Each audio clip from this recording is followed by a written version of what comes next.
Estamos en las entrevistas de UNJU Noticias. Hoy vamos a hablar sobre investigaciones arqueológicas que se hacen en la zona de Coranzulí. Por eso están con nosotros la arqueóloga Carolina Rivet. ¿Cómo va, Carolina? Muy bien, gracias por invitarnos, Ari. A ustedes por venir. Y también está Josefa Puca. Ella es de Coranzulí y tiene un rol muy importante vinculado a un museo que está ya montado y funcionando ahí en Coranzulí. Voy a empezar, Josefa, hablando con Carolina para que nos cuente un poco cómo son esas investigaciones, qué es lo que se fue encontrando ahí en Coranzulí. Bueno, en el área empezamos a trabajar ya hace varios años y lo que estamos haciendo en esta primera etapa son tareas de prospección, de reconocimiento del terreno, en donde en conjunto con los vecinos que viven en el área, reconocemos los sitios, los relevamos, los registramos. Estos sitios generalmente consisten en pequeños poblados, pero también hay estructuras de índole ritual, como serían las chulpas, y en muchos casos asociados también con arte rupestre. Trabajamos mucho con la comunidad, después nos va a contar un poco Josefa, digamos, todo el trabajo con el museo, y particularmente estos sitios corresponden al periodo intermedio tardío o periodo de desarrollos regionales, previo a la llegada del Inca en el área, y también tenemos algunos indicios de ocupaciones coloniales, o sea, de época colonial e incluso de época republicana. Particularmente esto se ve en el arte rupestre, ¿no? Nosotros vamos a ir mostrando a lo largo de la entrevista imágenes que ustedes trajeron para, bueno, ilustrar un poco lo que se ve, pero si tuvieses que describir, digamos, ese arte rupestre, ¿qué nos podrías contar? Ese arte rupestre es característico de ese periodo. Hay una predominancia de la figura humana, ¿sí? Formando diferentes tipos de escenas. Hay escenas de enfrentamiento, hay escenas de cópula humana, hay alineamientos de estos antropomorfos, como se les suele llamar, con distintas vestimentas que tienen que ver con una cuestión identitaria también, ¿no? Distintos adornos dorsales, manipulando distintos objetos. Y también hay mucha presencia del camélido, ¿no? Conformando agrupamientos o en vínculo también con estos antropomorfos. Es muy típico de ese periodo.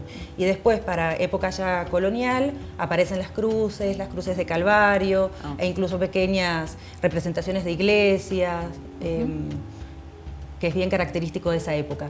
Y para la época republicana, también para la colonial, perdón, la figura del jinete, que es muy clásica. Claro. Y para lo republicano encontramos un tren, por ejemplo, ¿no? Súper interesante, que eso ya sería aproximadamente del principio del siglo XX. Claro. Pero la secuencia vendría así, desde el periodo intermedio tardío hasta lo republicano. Previo a ese momento, yo no estoy trabajando, pero sí hay otro equipo de investigación dirigido por Carlos Achero, que él sí está investigando todo lo que es más temprano. Josefa, ustedes tienen un vínculo con esas pinturas rupestres. Contanos cómo es el vínculo, cómo es la relación que tienen. Sí. Bueno, las pinturas rupestres nosotros las conocemos de siempre, de chicos. Y nosotros tuvimos mucho respeto, las preservamos, las cuidamos. Siempre respetando toda nuestra cultura de los aborígenes, nosotros decimos de nuestros abuelos. Y tratamos de conservar para que quede para el futuro, para las otras generaciones. Y ahí tenemos muchas cosas nosotros que no lo hemos contado antes, siempre estaba en resguardo, como algo de la familia, algo íntimo. Bien. Esto sucede no solo con la familia de Josefa, sino con otras familias. Con otras familias más, con las que trabajamos, particularmente con la familia Ciares, con José Ciares, con doña Leo Flores, doña Susana Quispe. Particularmente con estas familias estamos trabajando. Sí. Josefa, y la idea del museo, que es un museo que ya está montado en una casa que pertenece a tu familia, ¿surge a partir de la existencia de las pinturas o surge por otras razones? Como yo viví en Coranzulí y ahora voy de tanto en tanto, me gusta mi pueblo, me gusta todo lo que me dejaron mis abuelos, mis padres. Entonces yo quería dejar algo para las otras comunidades, para las otras generaciones, para los jóvenes, porque sabemos que estamos acá de paso, no sabemos hasta cuándo. Entonces uno tiene que dejar algo tiene que dejar huellas, tiene que trascender en la vida. Entonces la idea de ahí surge, digo, ¿cómo hago? ¿Cómo dejo?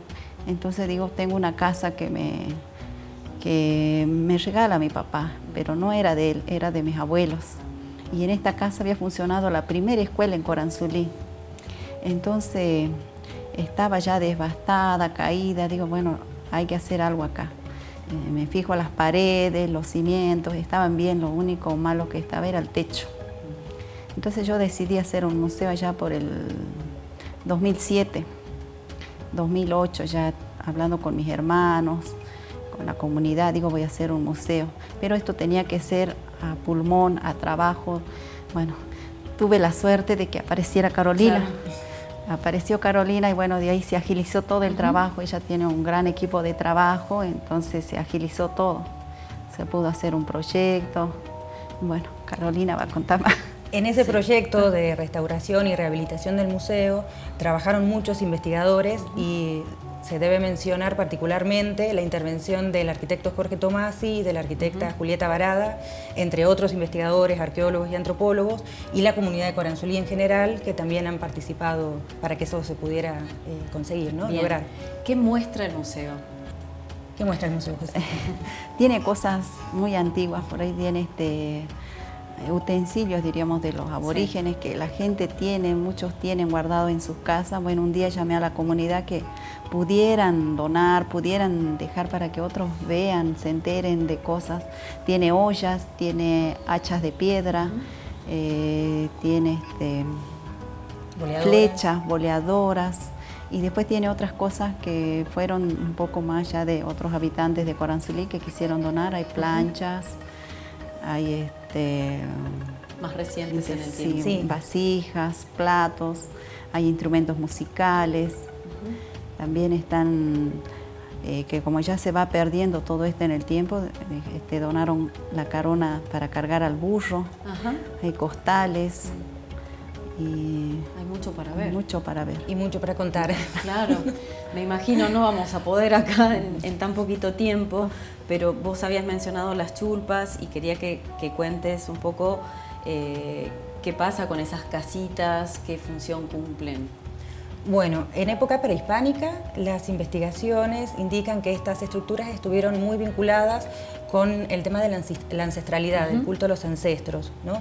Habiendo tenido, de acuerdo a Nielsen, usos alternados entre estructuras de almacenaje y su uso como sepulcros, ¿no? En el área de Coranzulí no hemos excavado, por una cuestión de respeto, estas estructuras, pero sí se puede observar que están vacías. Entonces desconocemos en principio su uso como silo o como sepulcro. Sí. Sin embargo, estos usos, de acuerdo a Nielsen también, no serían contradictorios, justamente porque en época colonial tanto ancestros como semilla, plántula eran designados, muertos, eran designados con el mismo vocablo que era malqui, ¿no? Entonces se entiende que tenían el mismo tratamiento, digamos, se los concebía de la misma forma. En otros lugares sí se ha encontrado que hay restos humanos. Exactamente. Y de o marlos, etc. Sí, en Coranzulí no. De hecho, estas estructuras en el área circumpuneña también adquieren características constructivas un poco diferentes a las grandes chulpas monumentales de la zona más altoandina, de la Circuntiticaca, exactamente. Sí, estas estructuras son mucho más pequeñas, construidas con piedra y barro y con una forma medio redondita. Exactamente, sí. Son subcirculares, una elevación troncocónica, sí. ¿Están vinculadas las chulpas con el arte rupestre? En algunos casos sí, particularmente cuando las construcciones estas se emplazan dentro de aleros. Hemos registrado 2 o 3 instancias en donde se asocian con arte rupestre, tanto prehispánico como colonial, ¿no? Lo cual es interesante porque significa que estos espacios seguían siendo utilizados y seguían siendo intervenidos en épocas tardías, ¿no? Coloniales, ya con la llegada de los españoles. Sí. Bien, ¿y hoy qué pasa con las chulpas, con las casitas? ¿Ustedes tienen un vínculo con esas construcciones? Sí, bueno, como ellos no eran católicos y nosotros sí, entonces lo que vamos es a cuando vamos para visitar el lugar hay que ponerle cigarrillos, Sí. Nosotros allá no utilizamos sahumerios como acá, sino se hace brasa, se pone coba, se pone coca, también se pone alcohol.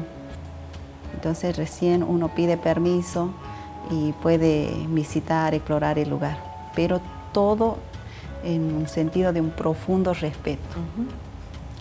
Bueno, la verdad es que me parece súper interesante lo que nos están contando. El museo se puede visitar, cualquiera puede ir. Sí. ¿Tiene un horario de funcionamiento? O... No, hay que ir a la comisión municipal y la llave está ahí, la tiene la comunidad. Perfecto. Pero sí, está abierto. Bueno, les agradezco mucho que hayan venido a contarnos un poco, de lo que hay en Coranzulí para conocer el pasado, también el presente de esa comunidad. Gracias. Muchas gracias a vos. Muchas gracias. Gracias. Bueno, nosotros seguimos con más UNJU Noticias.